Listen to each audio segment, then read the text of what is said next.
Makakain ba natin yung trophy? Ha? Mapiprito ba natin yung medalya? MVP, wala ka nang ginawa kundi basketball. Tama na yan. Tay, ayoko naman talaga magbarko. Ayaw mong barko?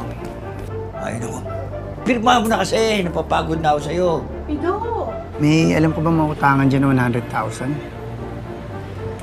Para di na ako sumampa ng barko. Ulit kasi ni tatay. Isama ka namin ni Japok sa racket namin. Payag ka. Sa laro ay madaming magaling at may nagmamagaling. Minsan kailangan mo na Fuck, Trixie. lahat ng kasama mo sa ring ay puro magagaling. Kantatin mo daw ako. Sir, hindi naman hugot yung player namin.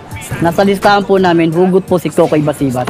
May Kokoy, makita mo naman kayo ng mga moves mo dyan para hindi na ikaw yung paborito ni Madam. Puro na lang ikaw eh. Happy birthday. Ano, mag-shorta na tayo? Sensya ka na, Japo. Hanggang sa tinitila kita. You really are Mr. MVP, huh? You're gonna make me a rich man. Mr. Basketball! Sa'yo na ang tsansa. Basta wag kang aasa sa tsamba. Kailangan mong harapin ang realidad na daig ng madiskarte ang maabilidad. Samahan mo yung tao sa tingin mo ay may dulot. Ang swerte din na pupulot, kailangan mo ng hugot. Sa laro ay madaming magaling. Sabi ni Tin, pag na-shoot mo na yan, chuchupain niya titi mo.